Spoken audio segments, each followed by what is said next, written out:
Okay, so in consideration to everyone's time, I think we should start our webinar today. We're very excited to be here with Indiana and a whole bunch of schools we have agreements with.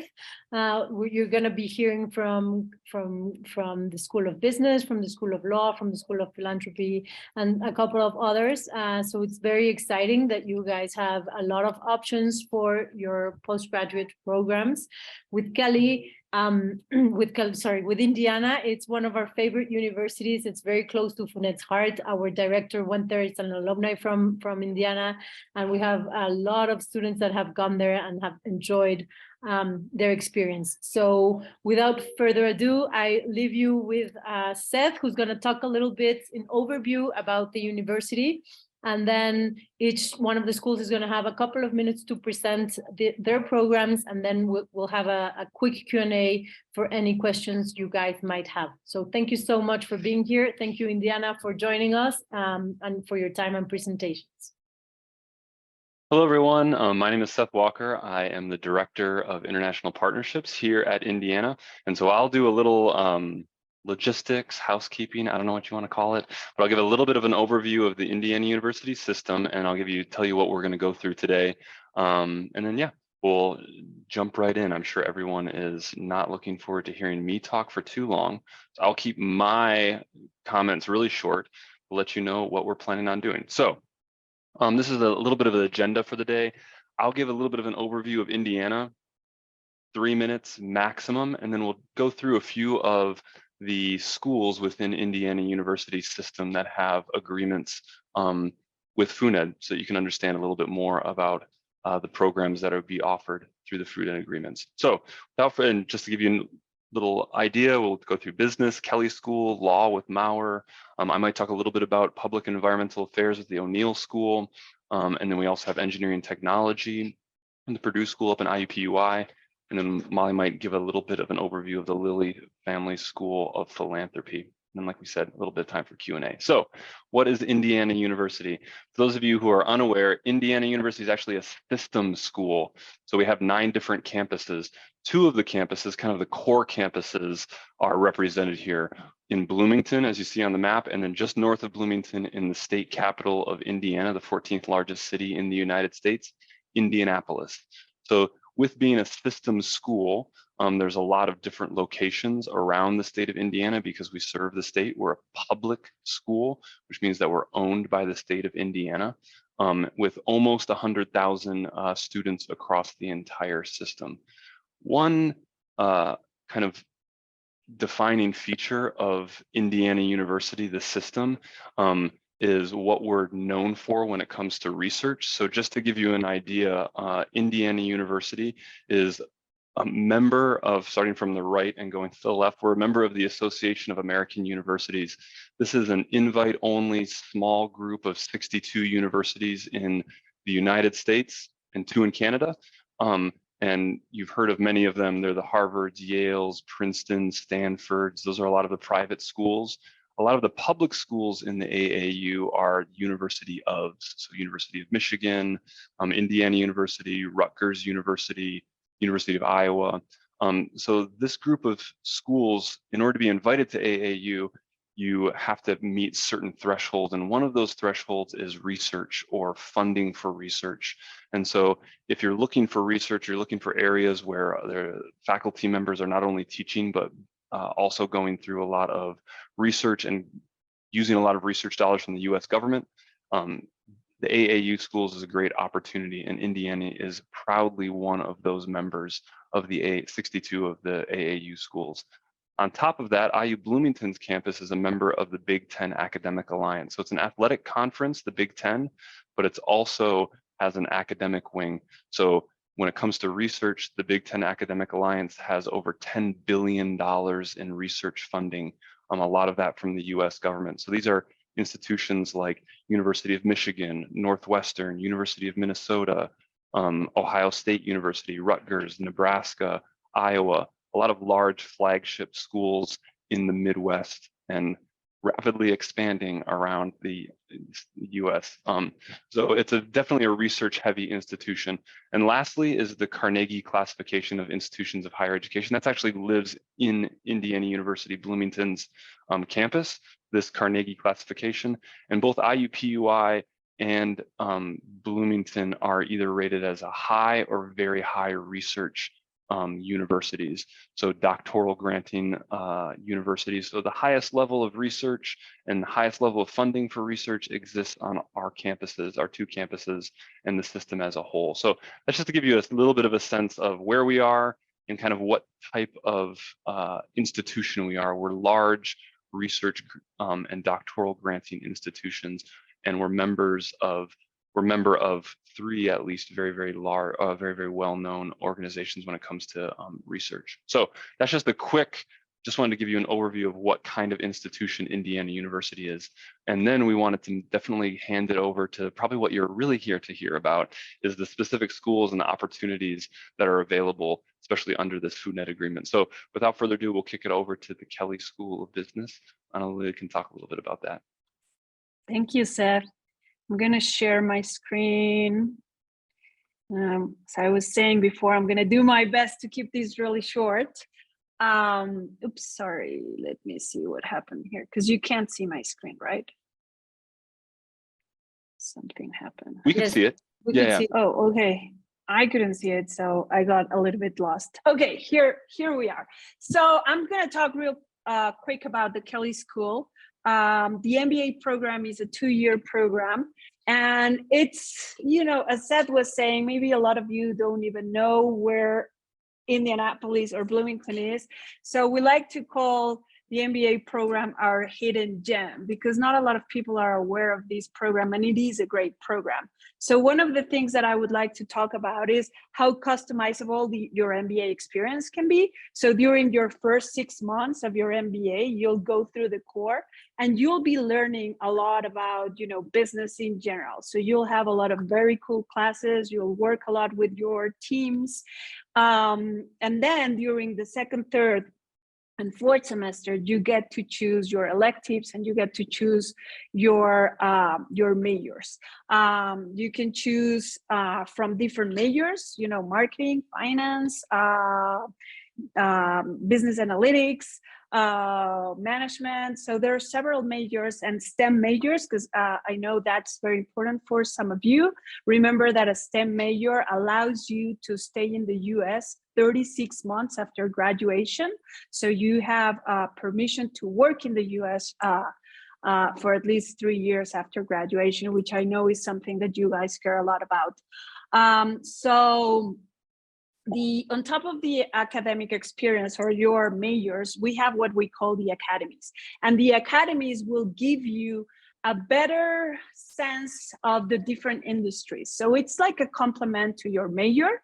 So we have different academies. We have a consumer marketing academy, we have a business marketing academy, corporate finance, consulting. I'm trying to think of all the different academies, supply chain. So that gives you like an outside classroom experience. So you'll get to visit companies, you'll get to work on consulting projects, we'll have guest speakers coming to campus to talk about, business cases. So it depends on the academy, the kind of experience that you'll get, but it is amazing because it's also a great networking opportunity for you to actually start talking to the companies that you're interested in. So that's another really cool thing about the academies. Another important aspect of the Kelley MBA experience is the international experience. So you might be thinking, well, if I come from Mexico, I'm already having an international experience. Well, this Globis experience takes you even further. So you'll get the opportunity to do consulting work for a small business in a developing country.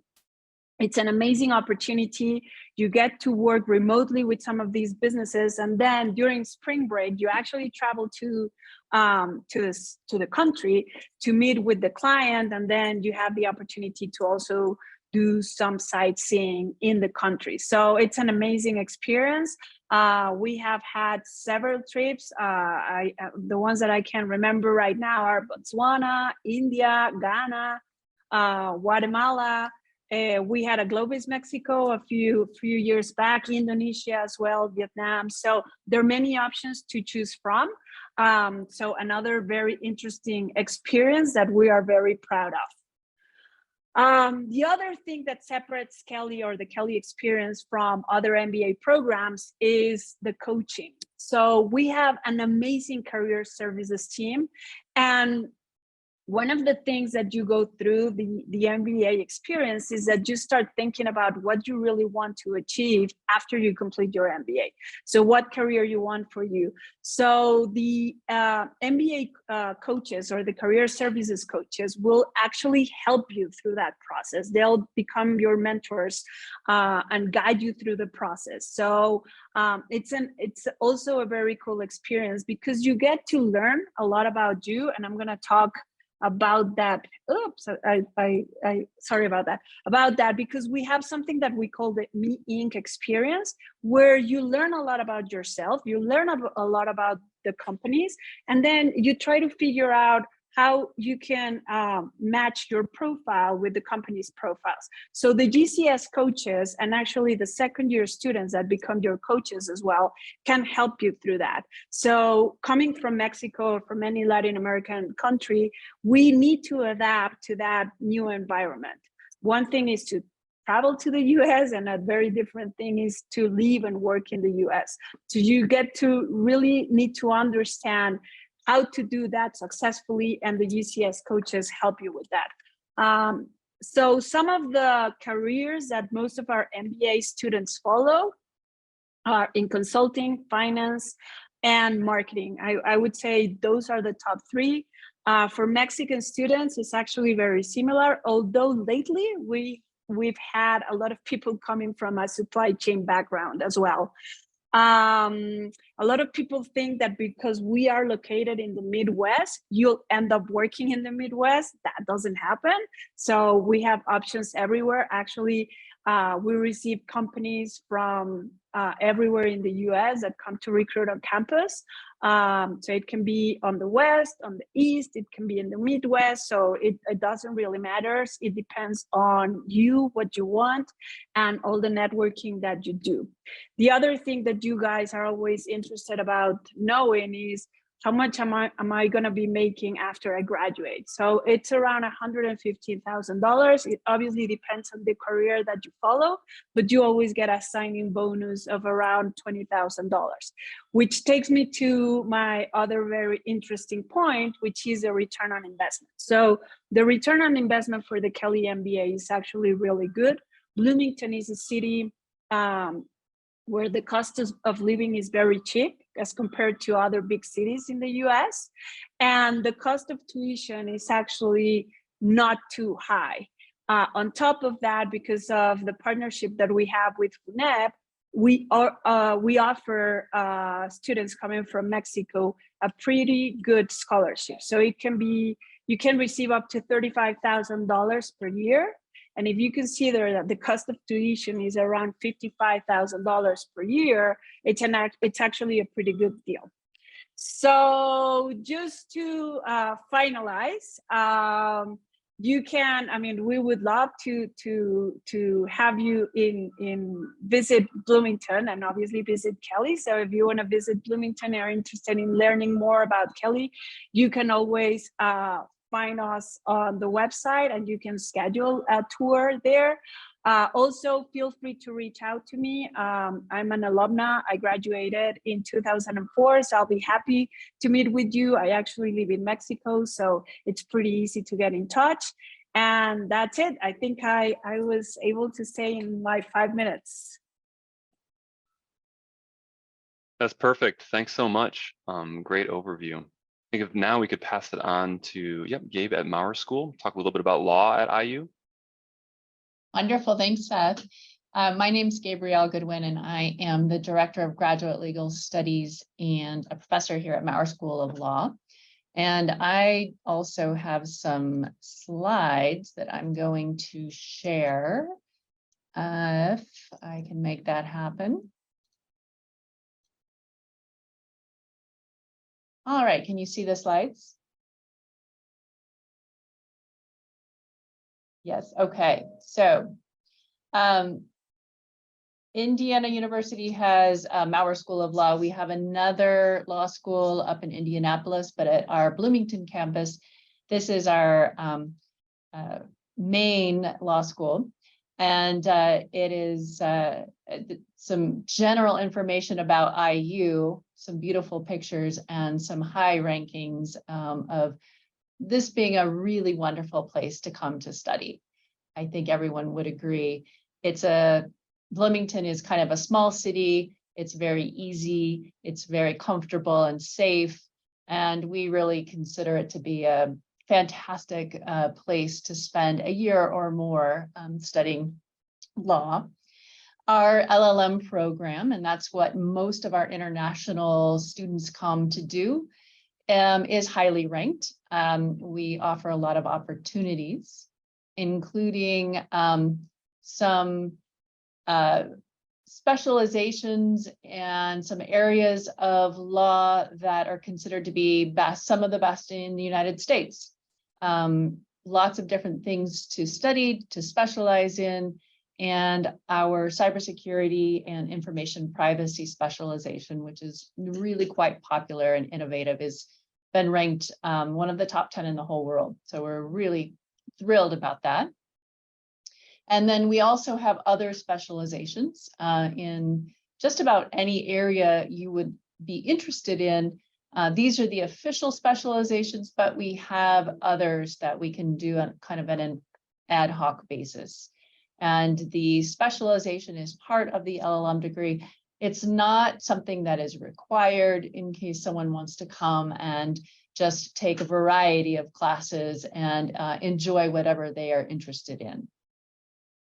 One of the specializations that becomes very interesting to some of our students, especially from Mexico, is the specialization that gets you eligible to take a bar exam in the United States.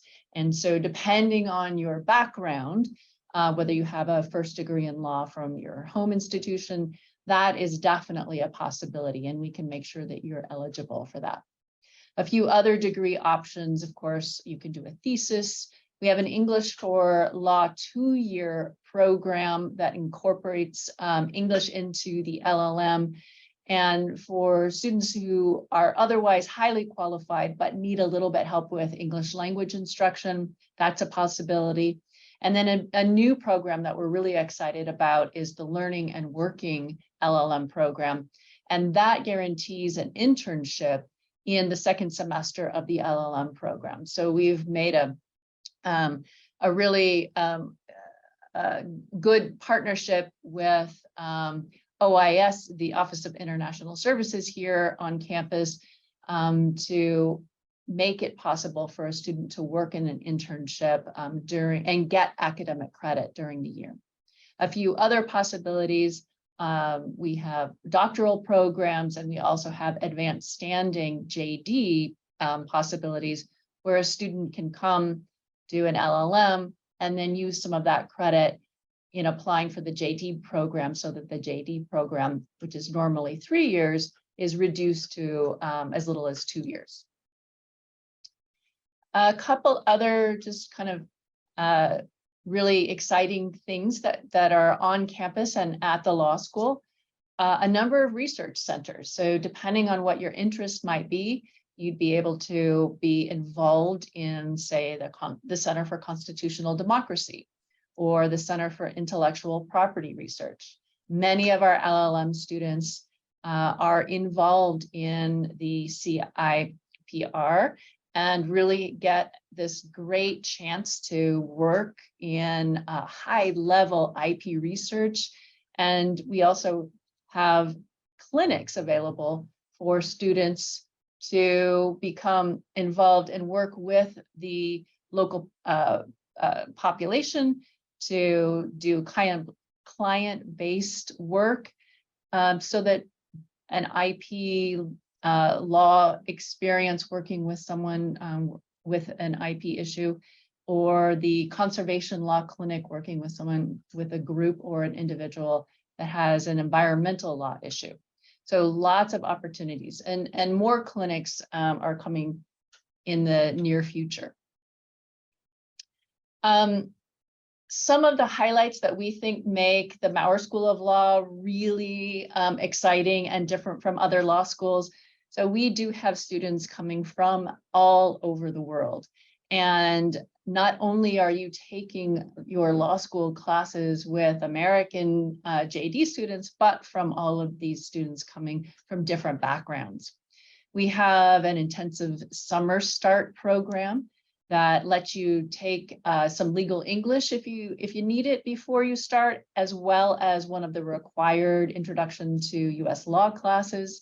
And I mentioned clinics. We also have pro bono projects and access to justice projects that our students can be involved in. We have the International Student Interview Program. That is an invitation only program, and Maurer is part of that. So our international law students are able to set up interviews with international law firms and companies. We have a professional development series to get students ready for that first job search.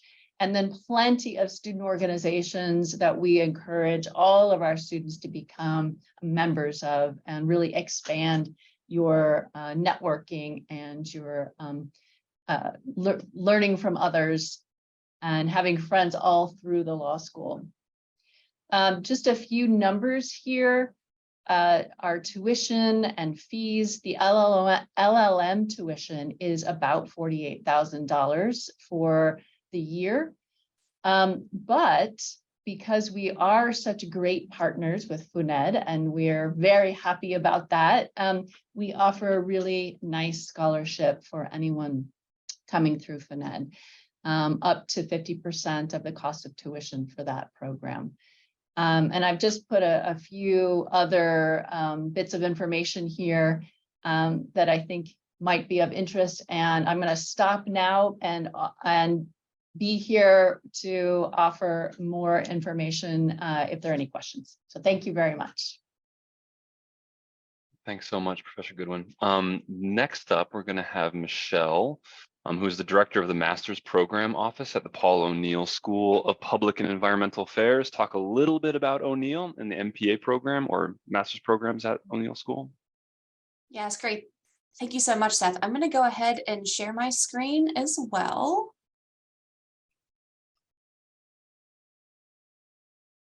Okay. So as Seth said, my name is Michelle Lersch. I am the director of the Master's Programs Office at the O'Neill School of Public and Environmental Affairs at Indiana University. Can everyone see my screen okay? Doing good? Okay, perfect. Perfect. So awesome. So I'm going to spend some time talking a little bit today about the O'Neill School, about the various master's degree programs that we offer, dive a little bit into the MPA, the Master of Public Affairs degree in particular, talk a little bit about expenses and scholarships, career outcomes, and how to apply. So first, a little bit about O'Neill. We have approximately 600 plus graduate students, both in our residential programs here on campus and online.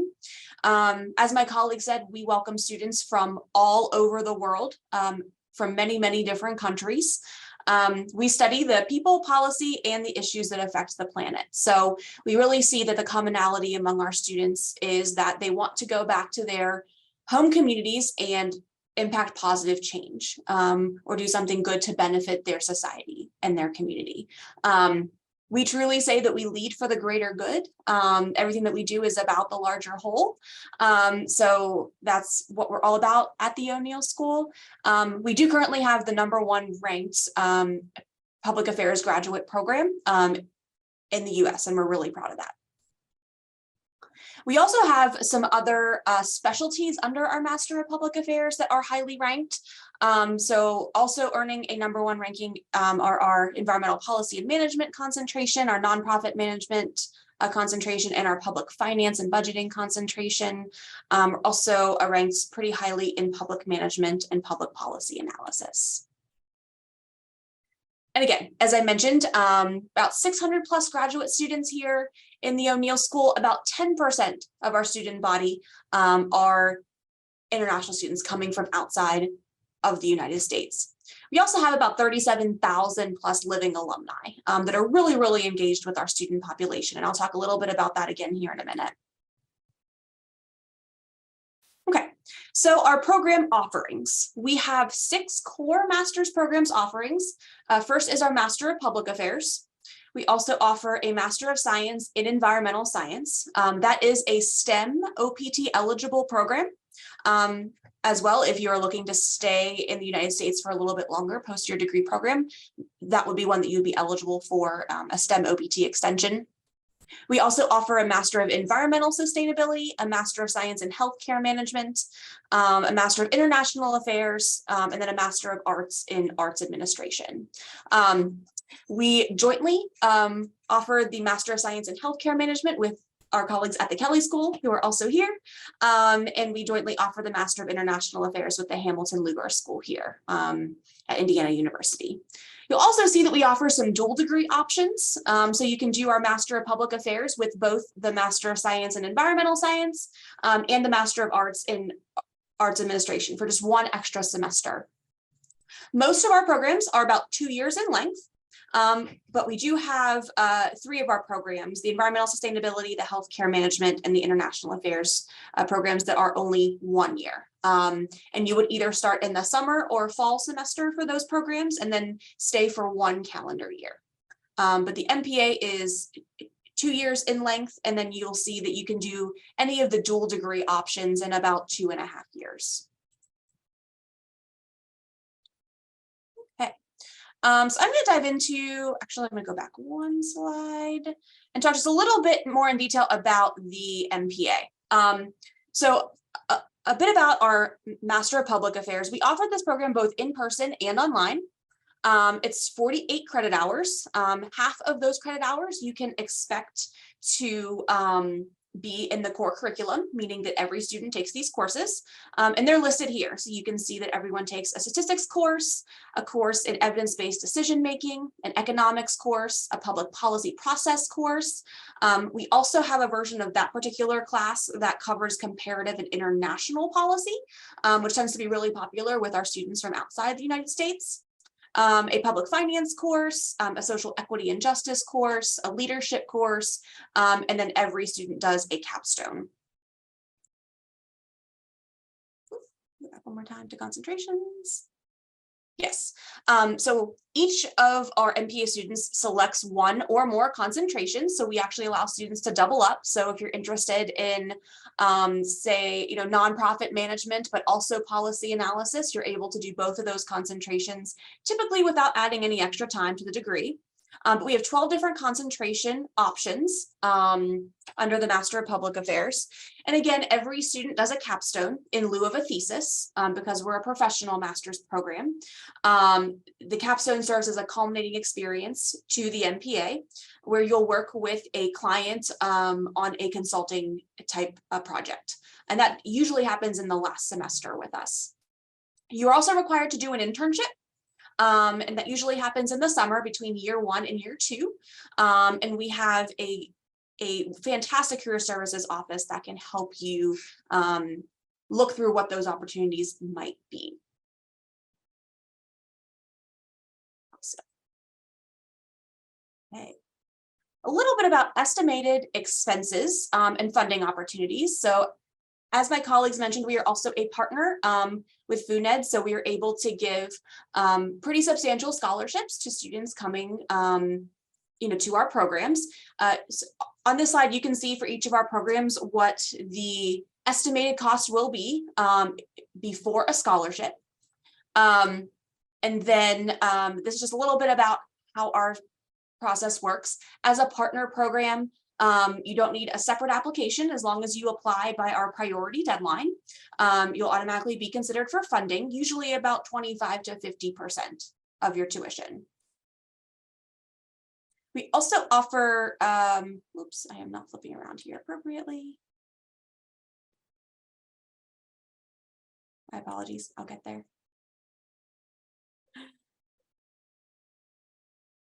Assistantships, that's what I wanted. Okay, so we do offer assistantships to our students.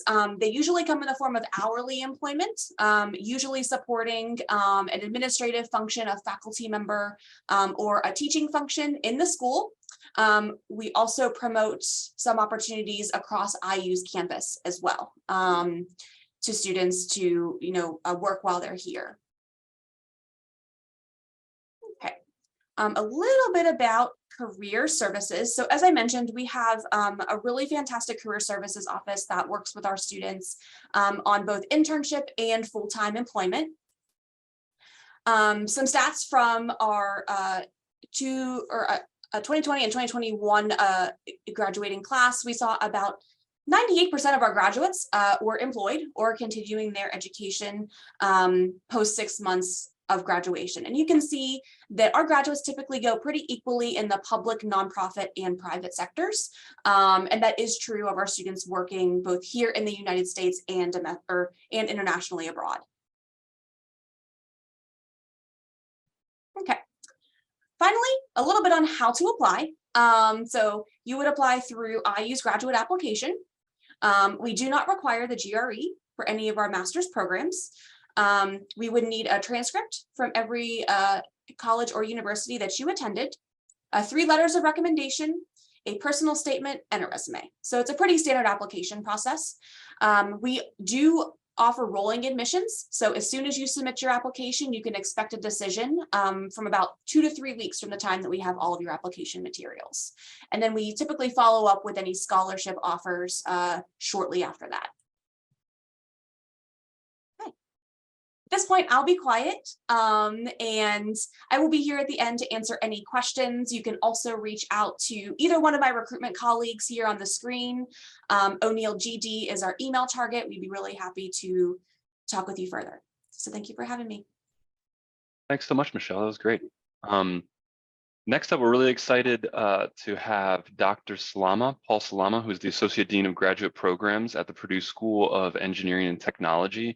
This is the newest, I believe, partnership between FUNED and IU.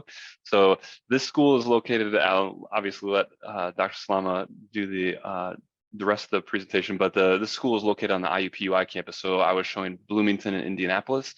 And so this program is up in Indianapolis. So without further ado, Dr. Salama, please take it away. Thank you.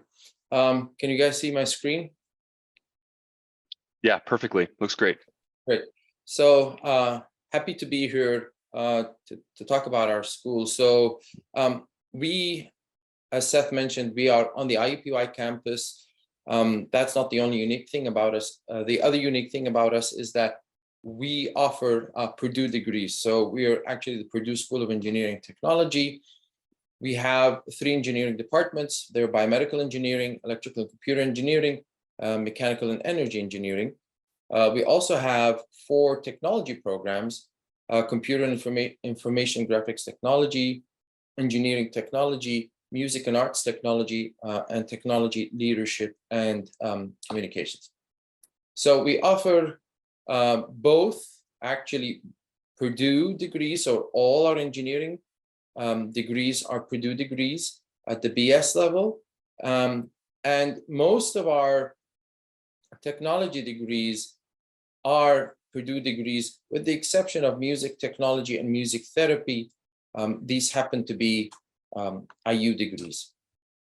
All our BS degrees are ABET accredited, and we have a variety of BS degrees, but I want to focus more on the MS degrees. So we offer a Master's of Science in Biomedical Engineering, Master's of Science in Electrical and Computer Engineering, Mechanical Engineering, Motorsports Engineering. We also offer a Master's of Science in Engineering, and in this particular program, the student gets to choose what courses they would like to take out of these engineering disciplines that actually make sense, and they sort of tailor their own plan of study towards their career needs. Also, we have a Master's of Science in Music Technology and Music Therapy. These are IU degrees. And then we also have a Master's of Science in Technology with various concentrations. So you can earn a Master's of Science in Technology with a concentration in applied data management and analytics, or information security and assurance, facilities management, organization leadership, technical communication. And if you don't want to earn the Masters of Science right away, you can actually earn certificates wherein you only need to take 12 credit hours, which are the equivalent of 4 courses, in order to earn certificates, whether in technical communication and organization leadership, before you actually continue to get the Masters of Science in Technology. And this typically works for people who are working and they've not yet decided whether they want to commit to earn the 33, put in the time to do 33 credit hours worth of work to earn the Masters of Science in Technology. And lastly, we have the newest Masters of Science is the Masters of Science in Cybersecurity and Trusted Systems. Our first graduates were in the summer of 2022. This is the most recent one. And again, here students take courses from disciplines that include electrical and computer engineering, computer science, as well as computer technology in order to earn the Masters of Science in Cybersecurity and Trusted Systems. In addition to the Masters of Science degrees, we also have PhDs. We have a PhD in electrical and computer engineering, mechanical engineering, biomedical engineering, music technology, and music therapy. And as I mentioned before, all our engineering degrees are Purdue degrees. So when the student earns a diploma, the diploma will actually say Purdue University, whereas those earning music degrees, their diploma will actually say IU. Now, I've listed here many of the companies that our students have gotten jobs with. So we've had students being employed by Eli Lilly, which is down the road from where we are located. We have Cummins, which is about 40 minutes away. We have Naval Surface Warfare Center in Crane, Indiana. That's about an hour and a half away from our location. Rolls-Royce Salesforce, which is also another software company that is down the road from us, Roche Diagnostics and Raytheon. So we have, there are many companies around Indianapolis, reputable companies around Indianapolis, where our students have been able to get offers and have actually stayed in the area. And a lot of our students actually started there as interns. So we have a very good career services office. I've listed here the URL for the career services office. And our career services office offers a variety of services. They offer academic advising, career services. They help students prepare their CVs, prepare for interviews. They help them perform mock interviews. They help them search for scholarships, get them involved in various student organizations. And they also hold career fairs where many of these companies that you see listed here actually come to the campus to meet with our students. And a lot of the times our students end up getting internships and eventually job offers to work at these various companies. And that is my presentation. I'll be sticking around for anybody who wants or who has any questions. Thanks so much, Dr. Slama. Last, but certainly not least on our list, I think Molly is going to hop on and talk a little bit about the Lilly Family School of Philanthropy, also located up in Indianapolis. Take it away, Molly. Thank you, Seth. Thanks, everyone. So my presentation is a little bit different. I'm actually the director of the Indiana University Gateway office located in Mexico City. So I serve Indiana University as a whole, and I'm here for to be a contact to you. And our representative from Lilly, unfortunately, wasn't able to make it today. So I'm going to be speaking on their behalf. And I don't have the presentation, but that's okay, because Lilly is very unique as a school. It is the first of its kind that's recognized as a school of philanthropy in the world, and they're really absolutely pioneers in the field. There's a lot of research that happens, as well as practical and theoretical knowledge that is passed on. They are undergraduate degrees, of course, and then there's a master in the masters of arts and philanthropy, and I'll talk a little bit about that. And I think for those of you that are thinking about this, it's really for people that are like passionate about the cause, really committed to social justice, global changes in the social sector. You're an innovator, you're a leader, or you want to be a leader, you're already working in nonprofit or social enterprise, perhaps. Any of these kinds of backgrounds, this could be a really great fit for you. You, in the master's program, you learn the history, the theory, the application of philanthropy, and it's not entirely US focused. Obviously, it's really taken from a global perspective. They do a lot of research about philanthropy around the globe, who gives, how they give, when they give, why they give, and then there's a huge emphasis on fundraising as well. So as you know, when you're involved in philanthropy in the nonprofit sector, it takes money to run everything. So a really important skill for you to learn. The master's program is composed of a little bit over 100 students, of which about 15% are international students. So that's really cool, and that's growing. The curriculum for that is there's 36 hours. 27 of those credits are required course credits, and then you have your 9 elective hours. There is an internship component as well as an international component, and there is an option to do a master's thesis rather than an internship at the end.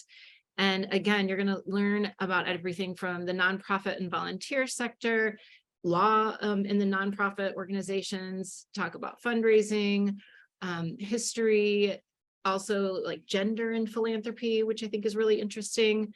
So for those of you that are thinking that this could be an interesting career for you, also, I think, as we mentioned, the director of FUNED did do her master's at the Lilly School of Philanthropy. So we'll be more than happy to connect you to the right people at Lilly to have further conversations with. If this is something that you think is worth exploring. The website is fantastic. There's all kinds of videos and stories that you can read on there as well about students and that have gone through the program, and also the work that Lilly is doing in terms of research around the globe. So I'm sorry that it's short and sweet, but hopefully it's to the point, and you can let us know if you're interested and would like more information or to talk to someone at Lilly. Thanks so much, Molly. Before handing it back over to Sophia, please, everyone from IU, if you wouldn't mind in the chat to make sure everybody can see it, if you wouldn't mind dropping some contact information, whether it's like a website or contact of who you would like folks to reach out to with any further questions if we can't get to them in this short Q&A session over the next 15 minutes or so. So if you can drop your contact information in the chat, whether that's a webpage again or an email address, so that folks will have that available, maybe just with a little header about what school that contact information is affiliated with, and so that everybody can have that going forward. So, Sophia?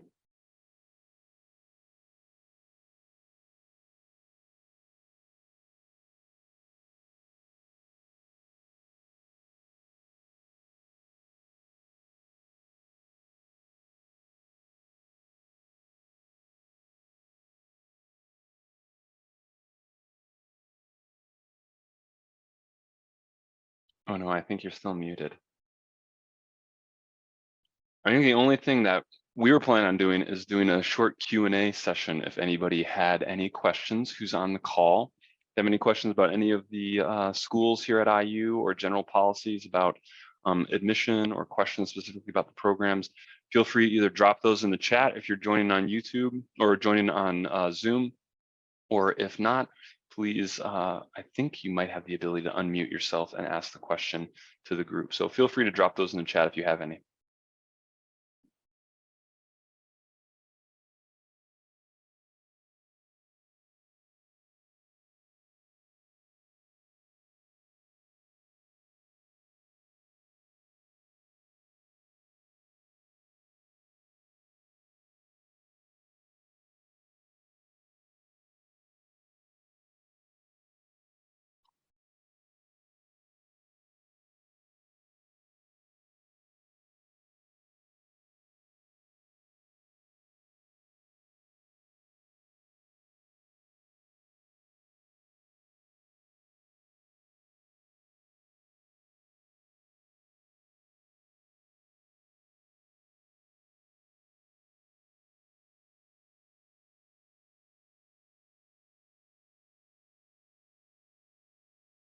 Looks like everyone did a wonderful job.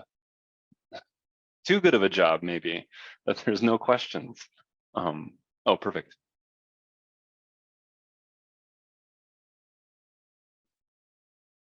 A great question about scholarships. I'm not sure what the best way to go through, if we want to go through each different school about scholarships that are specifically related to FUNED, or Sophia, you wanted to go generally about the FUNED scholarship process, and then we could talk about anything beyond that with the individual schools. Can anyone hear me now? I'm sorry, I had a little bit of a difficulty there. I was going crazy. It always happens with you guys as well. I'm so sorry. Perdón a todos, tuve unos problemas técnicos. So yes, I'm going to talk a little bit about the FUNED scholarship. So with every school, we have a different agreement. So we would have to go case by case. So I would advise you guys to visit our webpage, and we have everything there. With what the agreements looks like with every school within Indiana. So how it works is that first you have to have your letter of acceptance from the master's programs that you're doing, and then you come to FUNED for funding. We go through your case, and once you are approved funding, we go to Indiana and we talk to them about you, and then you are awarded the scholarship that each school has for because of our partnerships.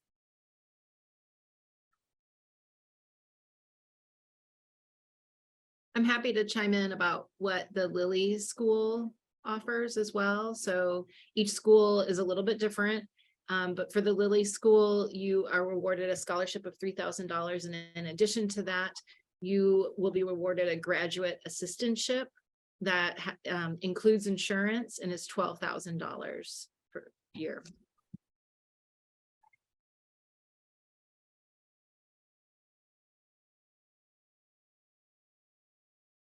And I can speak on behalf of the O'Neill School. So our specific scholarship is a minimum of $5,000 per year, with the opportunity to apply for graduate assistantships. And for the law school, our agreement is a $25,000 scholarship, which offsets the tuition fee. For the Kelly School is $35,000 per year.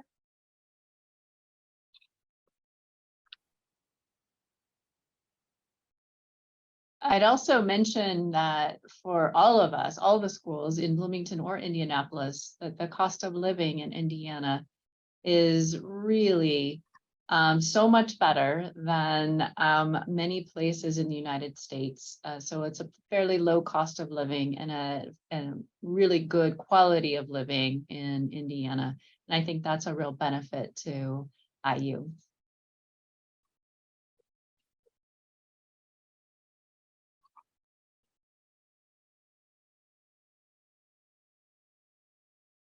Thank you. Does anyone else have any more questions? There's one very general about from Jennifer Del Angel. How can I apply for a master's program? So I guess each school has their own requisites, but it might be pretty straightforward.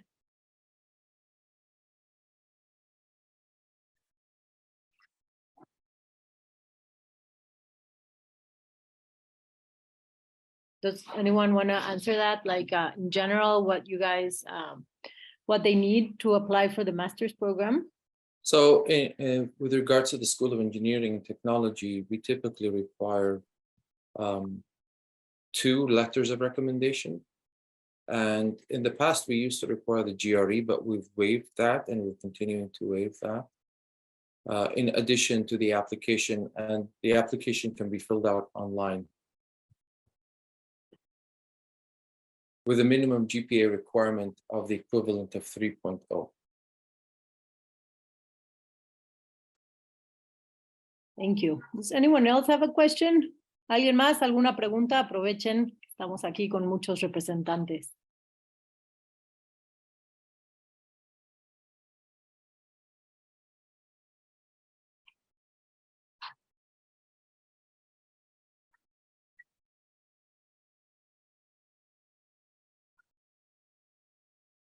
There is one question from Rodolfo Hernandez. Is the master in data science also offered through the School of Science? There are two masters of data science. There's a master's of computational data science, and that is offered through the School of Science. It's offered actually by the Department of Computer Science. There's also a master's in applied data science, and that is offered through the School of Informatics. Thank you. And on the Bloomington campus, that program is offered through the Luddy School of Informatics, and I'll drop a link in the, that's a horrible looking link. I'll get a better looking link and I'll drop that in the chat. That's not a million lines long. I'll chime in there really quick also, Rodolfo, if you're interested in learning more about that, the Luddy School of Informatics representative will be in Mexico City with us next week and would be more than happy to grab a coffee with you or meet with you. So I put my email in the chat already. I'll stick it in here again and you can reach out to me directly. And that just happens to be a wonderful coincidence for you on timing if you would like to meet with their representative next week. Just drop me a line. Thank you. So anyone else?